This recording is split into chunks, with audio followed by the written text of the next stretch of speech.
Hola, bueno, pues después creo que de este impactante spot, que es maravilloso, felicito a Carol y a todos vosotros por él, porque yo no lo había visto antes y me parece una maravilla. Pues vamos a presentar la siguiente mesa, que está compuesta por don César Hernández García, que es licenciado en Medicina y Cirugía de la Universidad Complutense de Madrid, doctor en Medicina por la misma, médico especialista en reumatología del Hospital Clínico San Carlos de Madrid. Su actividad laboral se ha desarrollado en el Hospital Clínico San Carlos de Madrid, realizando labores asistencial, docencia e investigación en el área de reumatología. Durante 3 años, desde el 2002 al 2005, ocupó su puesto como subdirector médico del mismo. Desde el 2009 a 2022 pasó a trabajar en la Agencia Española de Medicamentos y Productos Sanitarios, ocupando el cargo de jefe de departamento de médicos de uso humano. Y desde septiembre de 2022 es director general de cartera común de servicios del Sistema Nacional de Salud y de Farmacia. Y a mi otro lado tenemos a Daniel Aníbal García. Bueno, creo que tiene poca presentación, que todos lo conocemos. Es licenciado en Derecho, con máster en Análisis Económico y diplomado en Altos Estudios de Defensa Nacional por por CESEDEN. Y bueno, fue secretario de COSENFE entre el 2016 y el 2020. Actualmente es el secretario en Finanzas y del 2018 preside FEACEN. Y bueno, y actualmente también preside la Federación Empresarial de Asociaciones de Iniciativa Social Iguales. Él lo preside todo, tiene tiempo para todo. Pero el que no tiene mucho tiempo, y es un honor que esté con nosotros, es César, pero que por su agenda muy apretada se tiene que marchar, con lo cual yo creo que lo importante es darle la voz a él y que él nos plantee. Gracias. Bueno, ya efectivamente, disculpa, tiene una parte mala, me tengo que ir, una parte buena, y es que voy a ecualizar la jornada y la voy a poner a pre, porque a las 10:30 tengo que irme porque tengo que coger un tren. Bueno, yo encantado de estar aquí, encantado, Carolina, de haber recibido esta invitación. Realmente no sabía muy bien cómo enfocar lo que yo tengo que hablar. Yo tengo un título ahí muy largo de todo esto, pero se resume, lo voy a contar muy rápidamente, en la cartera, que básicamente tiene que ver con dispositivos, cachivaches, desde las pruebas genéticas para diagnosticar algo en un cribado hasta la prestación ortoprotésica, que hoy es pertinente contar aquí. Si la rehabilitación está o no incluida dentro de las cosas que tiene que hacer el Sistema Nacional de Salud y ese montón de cosas. Luego se tiene otra parte que es la parte pequeña del nombre, pero la parte grande en cuanto a dinero, porque esto hay que reconocerlo así, que es la parte de farmacia que tiene que ver con medicamentos. Hacemos también una cosa muy importante, que yo creo que es la razón por la que Carolina me propuso estar aquí, y es intentar, en un sistema que está muy descentralizado y en el que una buena parte de la asistencia sanitaria está, una buena parte no, la mayor parte de la asistencia sanitaria está descentralizada, pues actuar como elemento de cohesión a lo largo del sistema para que la gente, independientemente de dónde viva, tenga derecho a las mismas prestaciones y a la misma cartera de servicios dentro del Sistema Nacional de Salud. Y para eso, pues tenemos también la coordinación de aquellas cosas que no se pueden prestar en todos los hospitales o todos los centros de España, que por lo tanto tiene que haber algunos que se hagan cargo, y por lo tanto también de coordinar o de gestionar la movilidad entre las personas que se van de una comunidad a otra, de una comunidad autónoma a otra para recibir esa asistencia sanitaria. Esto que se llama CESUR, sobre lo que voy a hablar un poquito más, que es Centros, Servicios y Unidades de Referencia, y el dinero que va por detrás se llama Fondo de Cohesión, y lo que viene es a compensar, pues eso, si alguien de Castilla-La Mancha pues termina siendo atendido en Valencia de algo, pues hay fondos, a veces de la comunidad autónoma, a veces del propio presupuesto general del Estado a través del Ministerio de Sanidad, que compensa esa asistencia sanitaria en este sistema descentralizado para que efectivamente se cumpla lo de la cohesión. Claro, aquí estoy hablando de un elemento transversal, luego hablaré de otro, y ha salido ya otro anteriormente, es decir, la parte de la prestación sanitaria nosotros la vemos. Lo primero, el Sistema Nacional de Salud es uno de los grandes, hay algún otro, pero no más de 2 o 3, ¿vale? Pero es de los elementos redistributivos que tenemos en este país. Es un verdadero tesoro porque iguala a toda la gente a la hora de recibir ese servicio. Pero como digo, la salud no es lo mismo que la sanidad, Y el elemento tractor de la salud tiene que tirar de muchas otras cosas, como es la funcionalidad, la capacidad, la calidad de vida, la productividad entendida en el buen sentido de la palabra, no la productividad esa que te hace exhausto, sino la que te permite hacer cosas. La prevención de las enfermedades, se habló antes del cribado. Todo esto es un enorme elemento que genera bienestar, pero que no puede trabajar aisladamente de otros elementos. Se ha mencionado antes derechos sociales, empleo, por supuesto, educación, donde, digamos, terminamos de dar esa cohesión y ese verdadero elemento redistributivo a nuestra razón de ser como Administración General del Estado.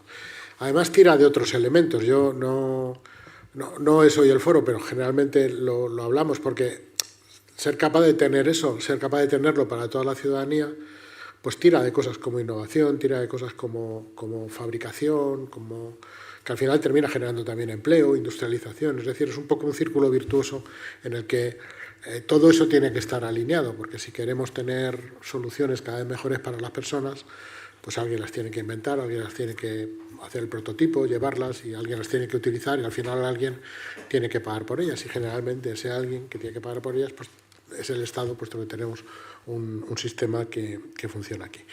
Bueno, varias palabras para no terminar de esto que se habla de CESUR, porque es, yo creo que la razón por la que Carolina y yo nos conocimos, que tenía que ver con realmente si hay un CESUR para atender a a pacientes con displasias musculoesqueléticas, y si es lo mismo que lo haya para niños y no para adultos. Yo, la verdad, no sé si generará más confusión, pero voy a tratar, detrás del caos, que haya un poco de luz. Al final es difícil decidir lo que es un CESUR o lo que es un centro de especialidades. ¿Qué es un especialista? Generalmente un experto es alguien que se cree experto a sí mismo y se denomina experto, y que hace creer a los demás que lo es. Con lo cual, muchas veces, la propio incentivo de ser denominado como experto, yo me reconozco a veces con 30 años menos, queriendo montar un CESUR en mi hospital para atender enfermedades de inflamación ocular, aunque soy reumatólogo, no voy a explicar aquí la relación entre una cosa y otra. Y yo ahora reconozco que aquello, sinceramente, tenía poco que ver tenía que ver con el querer extender un tipo de asistencia, pero tenía mucho que ver con mi impulso en aquel momento de ser reconocido como experto en algo. Aquí hay que tener, digamos, un adecuado equilibrio. Esto de los CESURes, los centros de referencia, evidentemente son necesarios, porque hay cosas, cirugías, que a lo mejor solo merece la pena que le hagan un sitio en España. Una experiencia, se van a acumular 20 cirugías al año. Esto no merece la pena dispersarlo tanto, de forma que un cirujano haga una cada 10 años, y que no. Esto merece la pena que esté acumulado. Pero es difícil encontrar cuál es el punto en el que salta de un lado a otro, porque voy a contar, esto de los CESURes limita por el norte con una cosa que hay en Europa, que son redes de referencia. Si hablamos de sitios hiperespecializados, ¿por qué restringirlo a un país si vivimos en un club de socios europeos? Y hay una cosa que se llama ERN, redes de referencia europeas, que básicamente lo que tratan es de generar esto de los CESUR, pero a nivel europeo. Pero limita también al sur con una cuestión mucho más. Una cosa que se llama alta complejidad. Hay cosas que a lo mejor no se pueden hacer solamente en un sitio, no se pueden hacer, pero tampoco se pueden hacer en todos. Es decir, todas las comunidades autónomas deberían de tener a lo mejor un sitio que se encargara de hacer esa alta complejidad. Y lo que es más importante, decidir cuándo el paciente tiene que estar en el CESUR nacional, en el centro de referencia europeo, o en el sitio de alta complejidad de su comunidad autónoma, o en su centro de salud, es algo que, obviamente, lo he dicho al principio, no debe depender del sitio donde viva, pero qué responsabilidad del sistema. La gente, vivís donde vivís. Algunos vivís en grandes ciudades, otros vivís en pueblos, otros vivís en comunidades autónomas muy concentradas, y otros en comunidades autónomas que están muy dispersas. Y no es justo hacer que el paciente tenga que pasar a lo largo del sistema sanitario como si fuera un juego en el que vas pasando pantalla hasta llegar a un CESUR que a lo mejor está en Barcelona, en Madrid o en Málaga para las cirugías, sino obligar al sistema sanitario a que se organice de forma que la prestación sanitaria se dé en aquel sitio donde está el paciente. que si en algún momento, porque efectivamente hay que concentrar cirugías, alguien tiene que viajar a Málaga o tiene que viajar a Barcelona o tiene que viajar a Madrid, pues viaje y eso se le facilite, pero que sea el cirujano de Málaga, de Madrid, de Barcelona, de donde sea, el que está en contacto con el cirujano, que está cerca del paciente, y que entre los dos sean capaces de ofrecer una solución que es la que tiene que haber, porque si no, insisto, es cargar al paciente con una mochila, hacerle recorrer España, incluso hacerle cambiar de domicilio. Ahí a lo mejor no es el caso para vosotros, pero no os podéis imaginar la cantidad de familias con niños con enfermedades raras que se plantean cambiarse de domicilio, o sea, vivir a Madrid o sea, vivir a Barcelona, simplemente por tener un hospital. No es justo, hay que hacer que el sistema funcione como un único prestador de servicios y que se adapte. Esto se llama a veces sistema líquido, en el sentido, a mí me recuerda un poco a aquel monstruo de Terminator que se adaptaba a todo, pero no, en el sentido líquido de que sea capaz de adaptarse realmente a la necesidad del paciente y que no sea el paciente el que se adapte a la necesidad del sistema. Y bueno, ahí tenemos un proyecto que se llama Únicas, que va para enfermedades raras, pero que yo creo que podría ser perfectamente extendible a todo tipo de prestación sanitaria, porque al final, insisto, somos los pacientes los que tenemos que recibir la prestación en aquel sitio donde vivamos, con independencia de si estamos muy cerca de un gran hospital o estamos relativamente lejos de un gran hospital. ¿Cómo se consigue tener un CESUR? Pues proponiéndolo. Es decir, esto lo puede proponer una comunidad autónoma, lo puede proponer un especialista que se cree un experto en algo y que lo propone, pero lo pueden proponer asociaciones, pacientes individuales. Hay un grupo que es verdad que no, esto hay que darle una vuelta, en cuanto nos quitemos otros líos hay que dar una vuelta para hacerlo más flexible, y hay un grupo que se reúne, que valora todo eso y que decide qué patologías merece efectivamente la pena que tengan un CESUR, porque solamente acumulando la experiencia en 1, 2, 3, 5 centros a lo largo de España, pues se puede prestar una asistencia de calidad. Y cuando ese proceso se abre, pues se lanza una convocatoria, estos centros se presentan y finalmente se organiza. Insisto, ahí no acaba el mundo, por lo menos ahí no acaba el mundo para mí. El mundo realmente, el auténtico reto es que todo eso esté coordinado y cohesionado para prestar una atención integral a los pacientes. Otra cosa muy importante que sé que preocupa en muchas enfermedades, en la vuestra también, es, bueno, estas cosas que se diagnostican siendo niño, ¿cómo me garantiza el sistema que a lo largo de mi vida, cuando crezco, sigo teniendo una prestación que es coherente, que está integrada, que no hay un salto cuando cumplo los 16, los 14, los 18 años y de repente me siento a lo mejor acompañado hasta un momento y por lo que sea, porque el profesional cambia, porque no es tan empático, porque en fin, ese día tenía un día malo, por lo que sea, no es capaz de dar esa asistencia. Bueno, eso también habla de integración y eso hay experiencias muy buenas en algunos hospitales que lo hacen.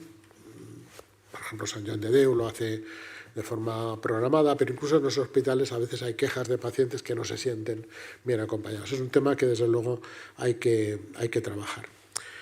Y yo voy a cerrar con una cuestión. Yo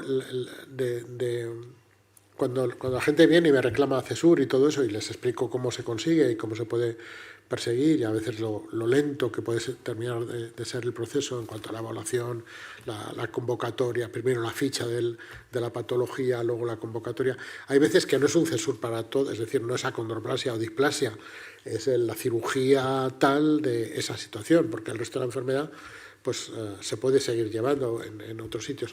Aquí luchamos también, yo os aconsejo que, porque otra cosa que ha dicho, yo también creo enormemente en el potencial del asociacionismo y de las personas para incluso ser capaces de trabajar como un gran servicio de admisión para el sistema sanitario. Quizá vosotros sabéis mejor dónde colocar a un paciente que tiene una determinada patología que lo que mucha gente de dentro del sistema conoce, es de lo que yo conozco, porque lo habéis vivido, porque lo habéis hablado con otra gente, porque sabéis lo que os han contado y esa experiencia es muy grande. Entonces yo creo que esa parte del asociacionismo hay que convertirlo en Únicas, está pensado que sea así como una gran puerta de entrada al sistema para colocar al paciente en el mejor sitio, pero siempre pensad que el mejor sitio no es un único sitio, que el mejor sitio es aquel que abarca desde los cuidados más esenciales que uno tiene que tener y garantizar en la más proximidad y esta posibilidad de en un momento determinado hay una cosa muy rara, muy específica, muy especializada que hay que hacer y a lo mejor hay que hacerla en un único centro. Pero todo eso tiene que funcionar y eso es lo que yo creo que realmente cabe exigirnos de una manera que esté integrada y cohesionada desde el punto de vista del paciente, de forma que no sea el paciente el que pasa, lo repito, por el sistema sanitario, sino que sea el sistema sanitario en su conjunto el que pasa por el paciente. Y yo sí, como me tengo que ir, si hay alguna pregunta, alguna duda, alguna cuestión que queráis, estoy encantado en este par de minutos o 3 poderla contestar y ya dejo a mis buenos amigos, porque sobre todo con Daniel he compartido muchos viajes y trenes y mesas y de todo y sé que quedáis en muy buenas manos. Una pregunta, César. Ahora está muy de moda lo que son las estrategias nacionales de una enfermedad. ¿Cómo ves tú quizás el promover una estrategia nacional de salud para las personas pero mirando en todo su conjunto? Tú lo has definido muy bien. O sea, no es solamente la enfermedad, es todo su entorno, su familia, su crecimiento, sus diferentes momentos. ¿No sería más fácil todo lo que tú has planteado desde una estrategia nacional? Yo creo que las estrategias nacionales tienen un valor y es que son capaces de plantear, digamos, una hoja de ruta o un mapa en donde tú tienes que dirigirte y es fácil porque una vez que está todo sistematizado, pues ir viéndolo. Yo creo de todas maneras que el problema, también lo quiero poner de manifiesto, las estrategias, el mayor problema no es la estrategia. El mayor problema de la estrategia es cómo luego ponerle el cascabel al gato y llevar todo eso adelante. Entonces, toda esa parte tiene que estar integrada. Nosotros, por ejemplo, a lo mejor por eso hablo estoy muy a favor de la estrategia. Nosotros no somos a veces parte de la estrategia, pero la parte que me toca a mí, la parte de esto que se llama cartera común y farmacia, es más de ponerle el cascabel al gato, porque es donde finalmente encaja el dinero, por un lado, el deseo de todo esto con el dinero que hay y la forma práctica de hacerlo. Y aquí, y esto es bueno, no quiero, pero el sistema sanitario es una fuente de redistribución, pero también tiene su complejidad interna y sus cosas y hay hospitales que, digamos, en un momento están muy arriba y de repente por ciclos vitales y pues como ocurre en otros ámbitos de la vida, pues de repente no es lo mismo. Y esto tiene que tener una flexibilidad y una adaptación a lo que es el entorno muy rápida para que la prestación nunca se resienta. Bueno, pues si no hay preguntas, os agradezco mucho este ratito que me habéis escuchado y nada, os deseo una jornada Muchas gracias. Increíble.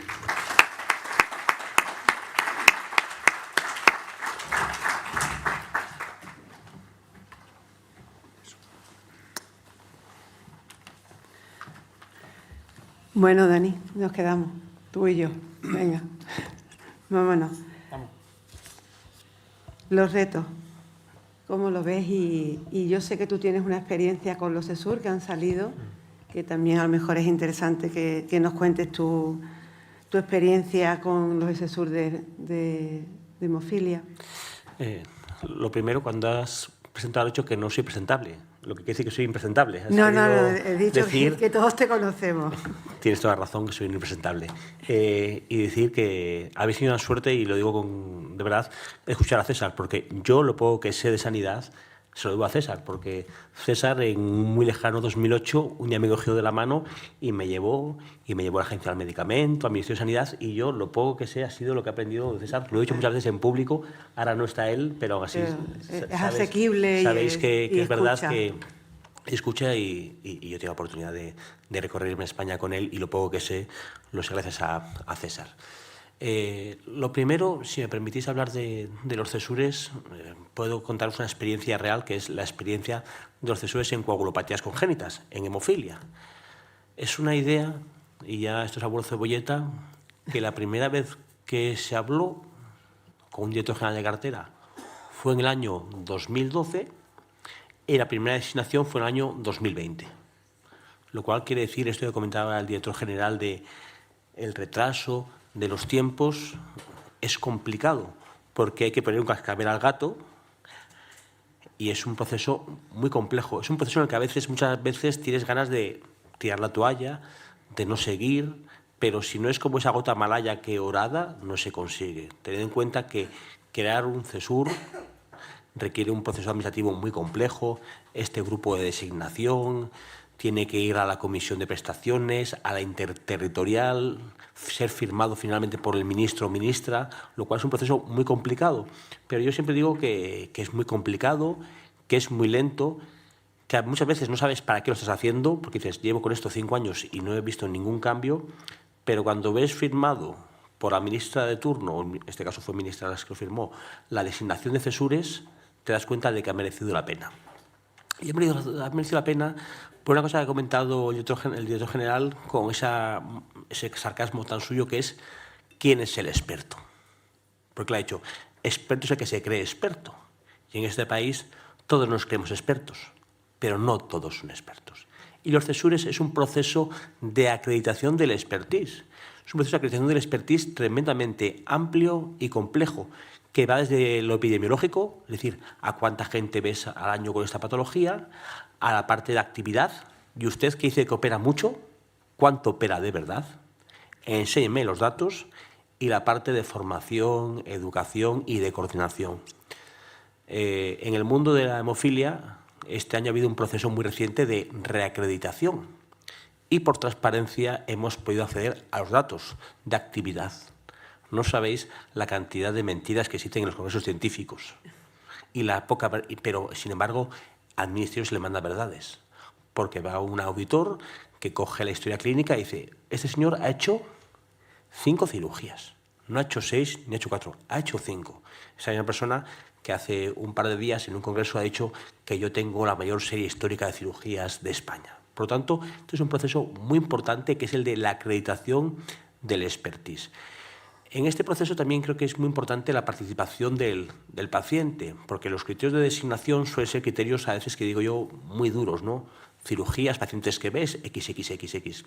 Y a veces no hay lo que de verdad interesa al paciente. No hay si se hace seguimiento o no, si hay un seguimiento telemático, si hay coordinación, etc, etc, etc. Y es muy importante que vosotros, como ADE, cuando se inicie el procedimiento, que se iniciará, metáis cuchara, ¿no? Y digáis qué es para vosotros importante que tenga un centro de referencia, dando por entendido que los temas duros, como se dice en el argot, eso todo el mundo lo sabe. Todo el mundo sabe que la cirugía hay que medirla. Pero la gente igual no sabe que para vosotros es importante X, cosa que además solo sabéis vosotros. No sé, yo tampoco. Solo lo puede saber la gente que tiene que está en ADE, la gente que tiene una displasia ósea, que sabe cuál es la realidad de vivir con un ADE. Porque otra cosa también es muy importante, yo puedo estar muy cercano a vosotros, pero no sé lo que es vivir con ADE. Solo lo sabéis vosotros.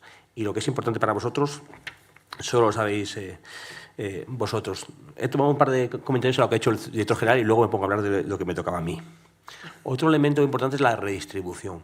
Y en el mundo sanitario hay que ser conscientes de que es un sistema muy redistributivo, pero que es un sistema en el que también hay personas que reciben mucha más redistribución que otras. Y tiene mucho que ver con el nivel sociocultural. Se sabe cómo hay personas que, teniendo necesidad de acceder a un CESUR o un hospital de alta complejidad, por un estatus sociocultural bajo, no acceden. Es decir, hay gente, los que estamos aquí, que sabemos que existe ADE, que sabemos que existe el Hospital X, que existe el Hospital Z y que podemos llamar por teléfono y pedir cita. Pero hay mucha gente que no están en ADE y que quizás no han sido vistos nunca por ningún profesional sanitario con expertise. Y eso es una realidad tremendamente cierta y tremendamente dura. Por eso es la importancia de las estrategias nacionales, para que haya un canal definido de designación y de derivaciones y que no dependa de que la persona sepa o no sepa. Eso lo hemos visto mucho en el mundo de la hemofilia, cómo tenemos grupos, tenemos clústeres de gente que vive exclusión social y, por ende, exclusión médica. Gente con hemofilia, una enfermedad con bien de tratamiento, hay gente que sabe que hay muchísimos tratamientos para la hemofilia y hay gente todavía en España que están sin ser tratados.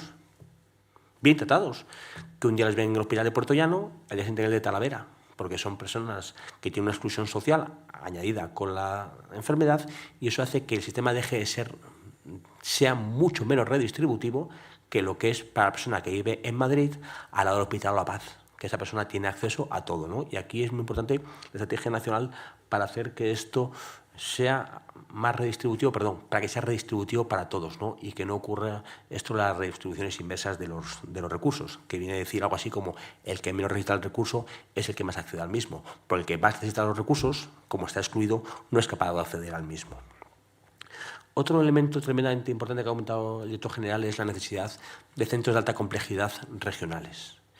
En el mundo de la hemofilia, os lo puedo comentar, y supongo que en el mundo de las displasias sea muy similar.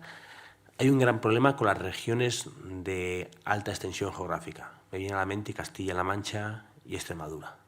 Sitios en los que hay una pulsión territorial a irte o a Madrid o a irte a Andalucía. Y esas comunidades autónomas se suelen quedar siempre en tierra de nadie. Creo que es muy importante que esas comunidades autónomas tengan centros propios, tengan centros de alta complejidad, que no sean cesures, pero que haya al menos esa unidad de expertise, que no tiene por qué ser una unidad formalizada, pero es un reconocimiento del expertise para que estas comunidades autónomas no se encuentren perdidas y en tierra de nadie y que las personas de Ciudad Real puedan ir a un centro, me viene a la cabeza el centro de Albacete, que es un centro muy potente en el mundo de la hemofilia, y no se tengan que ver obligadas, como ha pasado siempre, a irse a otras comunidades autónomas, provocando, que es otra realidad, que el día que hay una atención de urgencias, en su centro ni les conocían. Y entonces se encuentren que el día de, cuando tienen un accidente en coche, van a la puerta de urgencias y no tengo ni historia clínica abierta. Por lo tanto, es muy importante esa estructura en red, ¿no? Esa estructura, como ya dicen los americanos, del hub and spoke, que es como del el eje y los radios, ¿no? Que hay que estar en todos los ámbitos de la cadena. Tienes que estar en tu centro de salud, tienes que estar en tu hospital de alta complejidad, tienes que estar en tu CESUR y, en tal caso, en tu RN. Pero si te quedas solamente en la parte CESUR, sin estar en el resto de las cadenas, cuando necesites una atención de proximidad no podrás acceder a la misma. Y otra cosa que comentaba el director general, y que esto lo decía un experto en gestión sanitaria, y decía el director general que tendrá que ser el cirujano el que se mueva. Decía esta persona, ¿sabes quién te digo? Mariano Guerrero, que el sistema sanitario será humano y pensando en el paciente, cuando el paciente cuando llega al hospital se quede en un despacho y vayan pasando los médicos por delante de él y no que sea al revés, que tú vayas que ir de sala de espera en sala de espera. Y te decía Mariano Guerrero, el concepto de sala de espera es para pacientes. Si fuese un sistema realmente pensando en el paciente, esperarían los médicos a que tú llegases, ¿no? Por lo tanto, esto es una cosa que es imposible, pero siempre me hace mucha gracia estas ideas, ¿no? Que a veces chocan tanto con lo que decía el director general, que es ponerle el cascabel al gato, que en este caso es poner la pasta, que es lo que suele ocurrir. ¿Te he respondido a la pregunta de mi experiencia en CESURES en hemofilia? Sí. Pero me vais a permitir un comentario más. En los CESURES sabéis que hay dos maneras de derivar pacientes, por el SIFCO o por el SIFCO-CESUR, que eso es la derivación ordinaria y la derivación de CESUR. En el mundo de la hemofilia tenemos 5 CESURES y no se deriva a nadie por el SIFCO-CESUR. Pero le comentaba al director general, estos fondos de cohesión, pues como no son fondos suficientemente bien dotados, pues las comunidades autónomas tienden a derivar por el proceso viejo y no por el proceso CESUR para asegurarse el dinero, ¿no? Para asegurarse que el paciente que tratan van a cobrar su dinero. Pero aún así, y es lo que siempre quiero decir, aún así merece la pena. Aún así merece la pena que una persona de España pueda poner en Google CESUR en hemofilia y hay una página web del Ministerio que le diga cuáles son los centros de referencia. Simplemente esta señalización del expertise merece la pena y ha merecido la pena estos 8 años de espera. Ya sé que parece decir mucho, 8 años de espera simplemente para que haya 2 Excels en la página web del Ministerio. Merece la pena, porque esos 2 Excels saben decir quién es un experto y quiénes son los expertos. Pero hablando del CESUR, ya los tengo, ya los tengo. Y ahora yo me tengo que derivar, pero yo vivo en una población rural, a no sé cuántos kilómetros. ¿Quién piensa en esa familia, en esa persona, en ese paciente, en ese entorno, que tiene que moverse, desplazarse? Que a lo mejor tiene que quedarse unos días en esa ciudad, en ese sitio, para pruebas. Y eso al final revierte en la parte socioeconómica de esa familia. Y oye, ¿se podrá o no se podrá? Y a mí eso es algo que siempre, quizás que como con los trasplantes lo hemos visto, ¿sabes? Es algo de decir, oye, te mando a Madrid a trasplantarte, vale, pero tienes que estar allí un mes. Y ¿Y quién me mantiene a mí un mes en una pensión, en un hotel, comiendo, viviendo, estando? O sea, es algo que sí, que me perfecto, que me van a trasplantar o que en este caso me va a ver el experto maravilloso. En los años Pero 50... eso no se cuenta, o sea, y eso es parte de la enfermedad. En los años 50, os cuento una historia, obviamente yo no había nacido, todas las personas que hemos ido a España se mudaron a Madrid, porque había un centro en Madrid. Pues entonces me estás obligando a que me mueva. Estás obligando, y antes obligabas a la mudanza permanente. Sí, sí. Y si os dais cuenta, y esto es una curiosidad estadística, pero que a mí siempre me parece muy interesante, es cuando tú ves las epidemiologías de las enfermedades poco prevalentes, raras o que tienen CESUR, siempre hay una gran concentración en Barcelona y en Madrid y en Sevilla, provocada no porque allí se nazca más, sino porque la gente se mudaba y se sigue mudando a ser tratado en estos grandes centros. Por eso ocurre que habitualmente muchas enfermedades, si te pones a mirar, mucha más de la mitad de la población reside en Madrid y Cataluña. Pero eso también sigue pasando. Sigue pasando. Totalmente, vamos. Y si metes ya a Valencia, a Sevilla y a Bilbao, que suelen ser los típicos centros de alta complejidad, en general, no digo de AD, sino en general, te encuentras que el 80% de la población de esa patología viven formalmente, al menos, en esas 5 comunidades, ¿no? Esto es una realidad que hay que decir y que sigue ocurriendo antes. Antes era el 100%, en una comunidad, ahora es el 80% en 5. Pero sigue habiendo esa concentración territorial que no está provocada por un mayor nacimiento de esas comunidades autónomas, sino por un mayor desplazamiento. Es cierto y verdad que la normativa dice que cuando tú te desplazas por una derivación CESUR o por otra derivación del SIFCO, tienes derecho a X cosas. Eso es la realidad, eso es lo que dice la normativa. La normativa. Pero en la práctica ocurre lo que antes decíamos. Hay mucha gente que no se puede permitir irse a un hotel y que se lo devuelvan el dinero en 5 meses. Que hay mucha gente que no se puede permitir irse a un hotel. Voy a contar ¿Te lo devuelven? Sí, te lo devolverán. Sí, que si al final hay que pensar que te lo van a devolver, pero que no puedes aguantar ese dinero. Nosotros siempre cuento un caso, tú creo que lo sabes. El año pasado, una niña en Ávila tiene un fallo medular agudísimo y la cogen del hospital de Ávila en helicóptero al Hospital La Paz. Le hacen un trasplante de médula. Ese procedimiento, entre traslado de helicóptero y demás, rondará casi el medio kilo. Mientras la niña estaba siendo tratada de la mejor manera posible y le salvaron la vida, sus padres dormían en un coche aparcado a la puerta del Hospital La Paz. O sea, tenemos un sistema que es capaz de gastar 1 millón de euros en salvar la vida a una niña y no es capaz de gastar 50 euros en que 2 personas puedan dormir en una cama.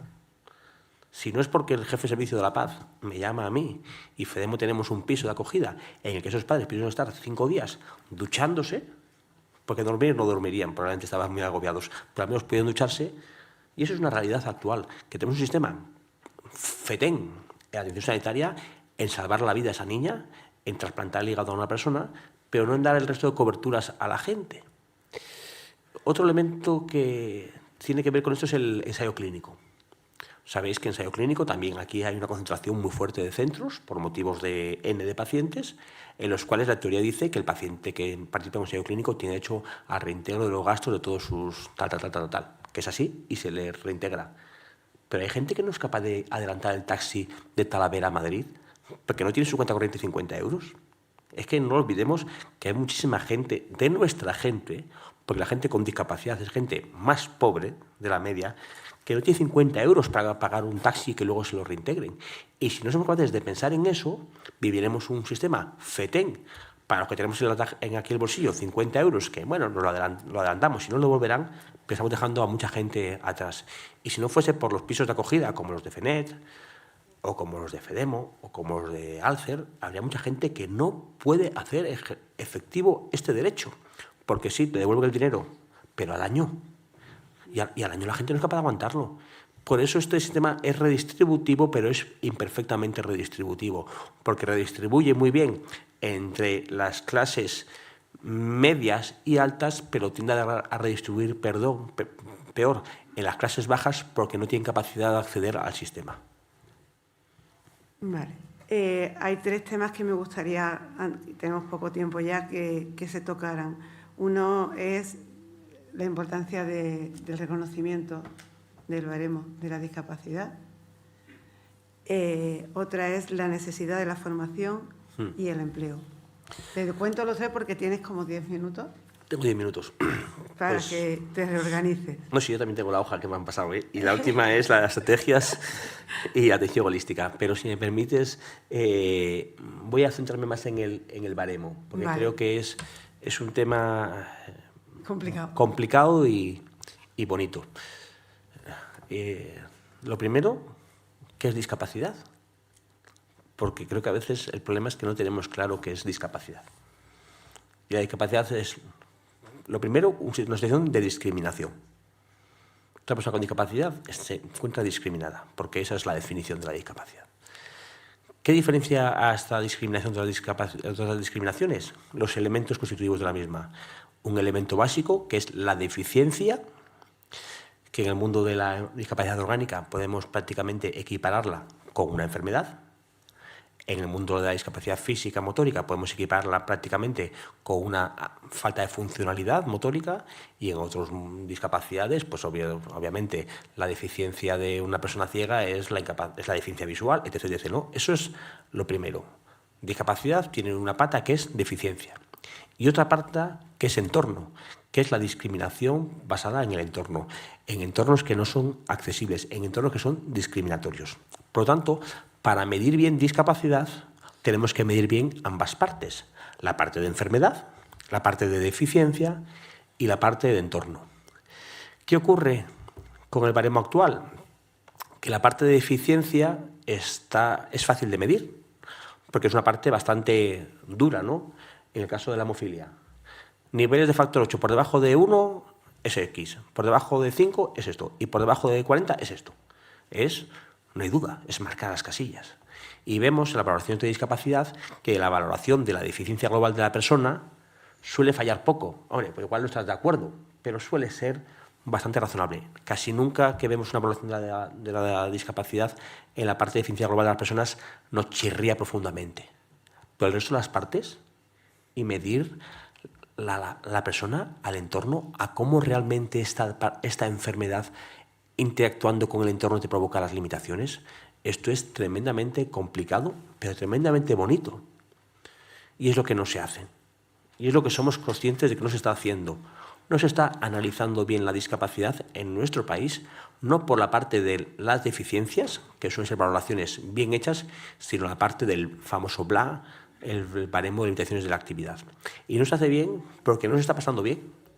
Porque pasar bien un baremo de limitaciones de actividades requiere tiempo, requiere hacerlo lo que se llama segundo nivel, que es preguntando mucho, y no se está haciendo así. Y ese es un grave problema que lo estamos viendo y que creo que dentro de poco se publicará ya más profundamente un estudio que hacemos en COCENFE sobre la valoración del baremo de la discapacidad. Un estudio en el que los datos interim pues dice que la parte de deficiencias se encuentra bien medida, la otra parte no se encuentra tan bien medida. ¿Respondo al siguiente? Sí, sí.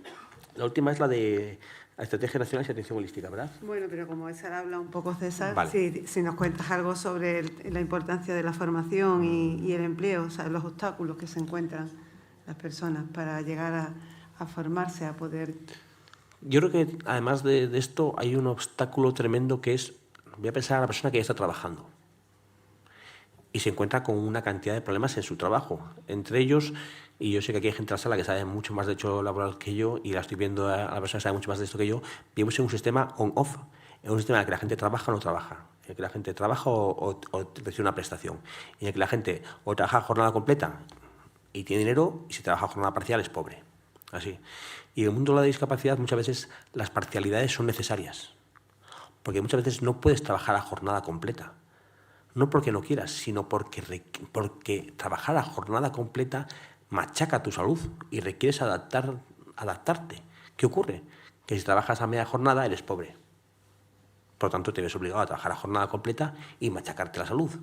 Y provoca que cuando llegas a los 45 años o a los 50, estás para jubilarte o para recibir la incapacidad. Pero, como el acceso a la jubilación anticipada cada vez se ha puesto más complicado, no accedes a la misma. Como la incapacidad, pues todos sabemos los cambios jurisprudenciales y en la práctica hace que sea cada vez más complicado trabajar, sigues trabajando. Y los 50 a los 55 sigues trabajando a jornada completa, porque si trabajas a jornada parcial eres pobre, no te jubilas ni te capacitas, ¿y qué ocurre? Que a los 55 años estás auténticamente machacado.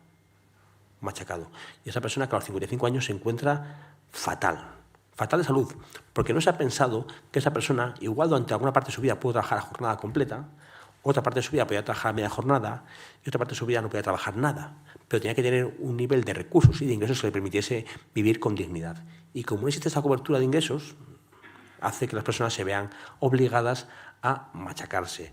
Luego lo comentaremos en la jubilación anticipada. Y creo que es un problema de la falta de adaptabilidad del sistema, ¿no? De adaptaciones de puesto, entre ellos lo de la parcialidad. Pero claro, si tú trabajas a jornada parcial y cobras medio salario, eres pobre. Tiene que haber algún sistema en el que tú puedas trabajar a media jornada y tener un complemento salarial, un complemento de rentas que te permita vivir con este mínimo de dignidad. Y creo que eso tiene mucho que ver con la parte, más que de formación y empleo, con la parte de normativa laboral que permita esas compatibilidades entre trabajo y prestaciones, que permita que la parcialidad en la discapacidad es una parcialidad a veces deseada, pero que tal y como se encuentra configurado provoca que haya trabajadores pobres.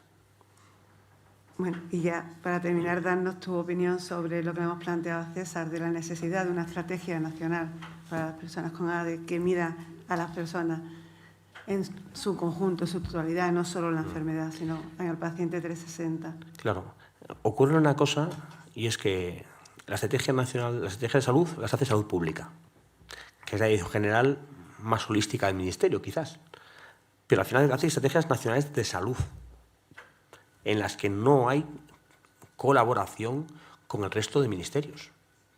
Por lo cual, la Estrategia Nacional de Salud es básica para asegurar una atención sanitaria de calidad, básica no, muy útil, para asegurar que una persona en el sitio en el que se encuentre del Sistema Nacional de Salud tenga una atención, sepa que hay cómo hay que atenderle, pero no pensemos que con la Estrategia Nacional de Sanidad vamos a conseguir que esa persona pueda acceder a la educación o al empleo.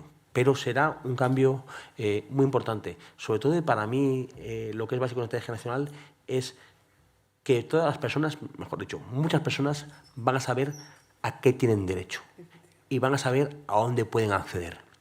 Porque estamos en esta sala, todos sabéis a qué tenéis derecho y a qué podéis acceder.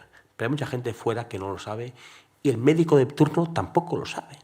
Porque el médico de primaria, y aquí sé que hay médicos de atención primaria, que puede estar en un centro de salud en el que no tiene ningún otro paciente, no sabe cuál es el canal de derivación, no sabe cuál es el hospital, el CESUR de no sé dónde. Por lo tanto, hace falta que esta información sea pública, sea oficial y sea transparente. Y muy importante que haya esta señalización, que todo el mundo sepa a quién tiene que llamar y cómo tiene que llamar, y que esto no dependa de las amistades, y que esto no dependa de que si yo estoy en el centro X de toda la vida derivado al centro A, porque igual el centro A ya no es el centro bueno. Una cosa que comentaba César, el director general, es que los centros son seres vivos y se jubila el médico X y el servicio X desaparece. Porque el servicio X era Pedro Pérez. Y es muy importante los CESURES, la estrategia de CESURES, porque se exige que haya personal, que haya una estrategia de transición, que haya formación, que los centros no desaparezcan con la jubilación de la persona, sino que sean algo eterno. Quizás no deberíamos de trabajar desde las asociaciones porque las estrategias nacionales de salud vayan vinculadas siempre, y sé que esto a lo mejor me vas a decir que no puede ser o que sería imposible, pero sí que fueran a lo mejor vinculadas con los servicios sociales, ¿no? Con el Ministerio de Servicios Sociales, algo por aquello de mirar a la persona en su conjunto. La pregunta es si debería o si es posible. Vale, porque debería seguro, debería, si es posible. seguro. ¿Es posible? Tengo más dudas. Y hay una cosa que a veces se dice, es que son dos ministerios separados. Sí. Cuando era un ministerio único, tampoco estaban coordinados. Por lo tanto, creo que hay que ser conscientes que esto no depende de cómo es la estructura orgánica de dos ministerios o de un ministerio o de un macroministerio. Depende de que seguimos pensando en silos.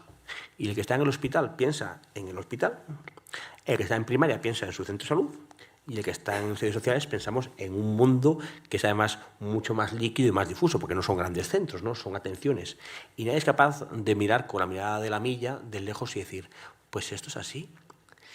Esto debería ser mucho más líquido. Y luego hay otra cosa, y no tiene que ver con el ADE, pero siempre me cuesta mucho no contarlo. Hay una isla en la que no hay ninguna residencia de personas con discapacidad ni de mayores. Por lo cual, en el hospital hay 100 personas ingresadas que son candidatos a atención residencial. Pero como no hay residencia, están en el hospital, que es el único sitio que abre 24/7 todos los días del año, pase lo que pase. Por lo tanto, pensemos en no ahorrar, pensemos en invertir mejor. Porque hay mucha atención sanitaria que hacemos ahora que no es sanitaria, que es sociosanitaria o que es social. Y hacemos mucha atención desde la parte sociosanitaria que es estrictamente sanitaria. Lo que tenemos que hacer es un marco de redistribución, de reorganización, para que sin invertir menos, invirtamos mejor. Y que no tiene ningún sentido que haya una persona ingresada en una planta de hospital con los costes de cama de hospital, cuando tiene que estar ingresado, cuando tiene que estar viviendo en una residencia de personas con discapacidad o una residencia para personas mayores, ¿no? Y este es el problema de la falta de coordinación, que gastamos más y a la persona la tratamos peor. Pues muchas gracias, Dani. No sé si hay alguna pregunta, si alguien quiere hacerle alguna pregunta a Dani. Bueno, pues entonces... Nada, pues entonces damos paso a la siguiente mesa. Muchas gracias.